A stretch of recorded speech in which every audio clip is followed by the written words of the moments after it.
What is happening? J Gamer Dude here, and it is a fascinating day to be someone who uses an Android device. Now, if you're Apple, then you pretty much are just only going to be using the App Store to download apps and have to go through, if you're developing apps for Apple, you do need to go through Apple's certification process and whatever have you in order to even be able to be prevalent on their store whatsoever. But with Android being such a significantly more open space, we're going to be talking about how Epic beat Google, and now Google needs to open up their app stores on Android.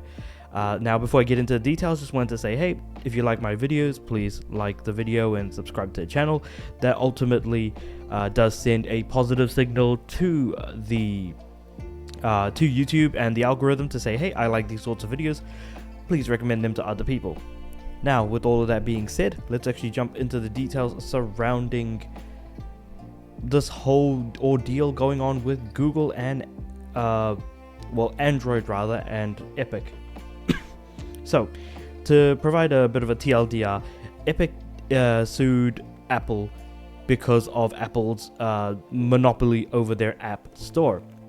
Now, with that being said, however, Epic was more in the wrong because they tried to bypass Apple's payment methods in order to allow for in-app purchases that have nothing to do with the App Store, so that Apple doesn't take the 30% cut from Epic, especially when Fortnite is one of the biggest things ever.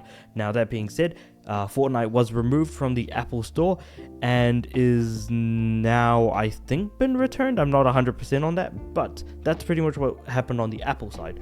On the Android side, however, is pretty much as follows. So, Judge James Donato has issued an injunction in the case of Epic v. Google, ordering that the Android developer has to open up operating system to third-party app stores, distributing them, and allowing them access to Play Store's library of apps. Pretty much what this means is that pretty much the Google Play Store is not going to be the only place where you can get apps from. In saying that, there always have been third-party apps. It's just that every time you did get an Android phone, it would be Google's Play Store that would be the one that's always there, and if you wanted to install more, you'd have to go out of your way to do it. But the thing is that most normal people who have phones usually just stick to whatever the default is on their phone. So in the case of Android apps, they would always use Google Play Store rather than the other myriad groups of stores that you could install, because people just aren't willing to go out of their way to do that sort of thing.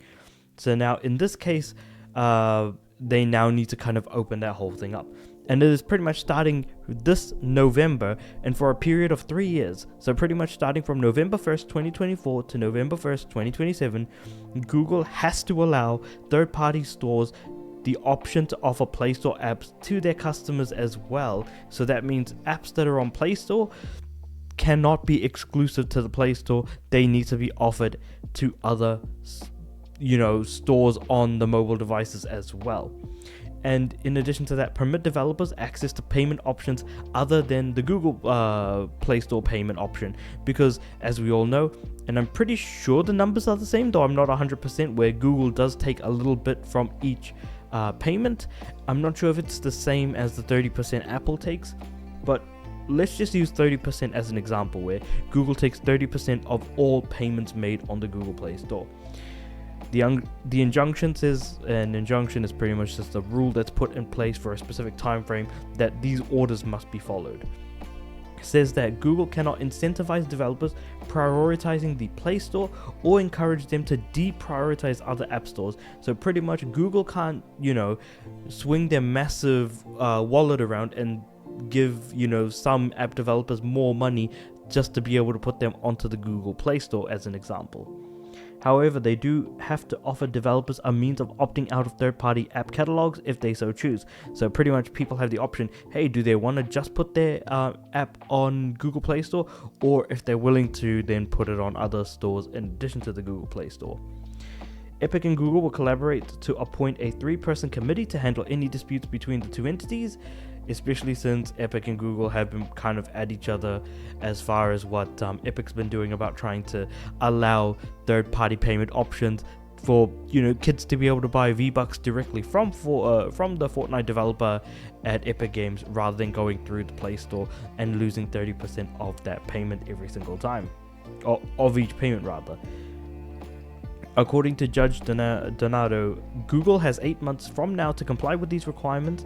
The ruling is also confined to the US, so it does not affect any other part of the world. This is purely just within the United States. But just because it's in the United States, that doesn't mean it won't affect other countries potentially. Reason being is that when the EU forced Apple to change from Lightning Bolt to USB-C, they just kind of put their hands up and said, you know what, we're just going to do it for everyone. Judge Donato said in a separate order that the 3-year period is to help other developers and stores behind the barriers. This is because the provisions are designed to level the playing field for the entry and growth of rivals without burdening Google excessively as competition comes into play and the network effects that Google Play unfairly enjoys are abated. Google should not be unduly constrained as a competitor. Some of the prohibited conduct might be legitimate when done by a company without monopoly power. And that's true. Some of the stuff that Google Play Store does may be considered normal if they weren't the only ones in the game, so to speak. Epic CEO Tim Sweeney, let's see what he's saying in his victory lap here. The Epic Game Store and other app stores are coming to Google Play Store in 2025 in the US without Google's scare screens and the 30% app tax. So it is in fact 30%, so we have confirmation here. Thanks to the victory in Epic v Google, Epic also recently filed a different lawsuit against Google and Samsung, alleging to conspire to... that's an interesting one. Google and Samsung allegedly conspired to make the process of downloading the Epic Game Store onto Samsung devices onerous and prohibitively difficult. So just doing that intentionally, and this is obviously going to affect Android development moving forward, not just necessarily for the US, but for everyone involved, like everyone in the world involved. This could potentially change the entire landscape of the App Store on Androids moving forward, as far as the eye can see. But as to whether or not it's going to be a substantial difference, or whether or not it is ultimately going to make a difference, or things are going to just shift back to the way they used to be after the 3 years are up, who knows? But with all that being said, I think that this is actually quite a fascinating thing to talk about. Yes, it's not quite to do with gaming, but the thing is that it kind of is, if you consider mobile gaming and the fact that Epic, who own pretty much the biggest game in the world, Fortnite, ultimately is trying to swing their power around in an attempt to try and open up the Apple and Android storefronts as a whole. That being said, though, I don't think they're definitely not doing it for altruistic purposes. Obviously, that's going to affect Epic Games the most in terms of positive sentiment, because that just means Tim Sweeney has more money in his pocket than ever before.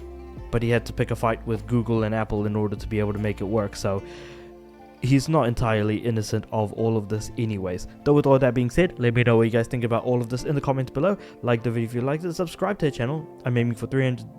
Actually, no, I've already hit 300 subs. Holy crap, that's actually insane to think about. I guess aiming for 400 subs by the end of the year. And with all that being said, let me know what you guys think.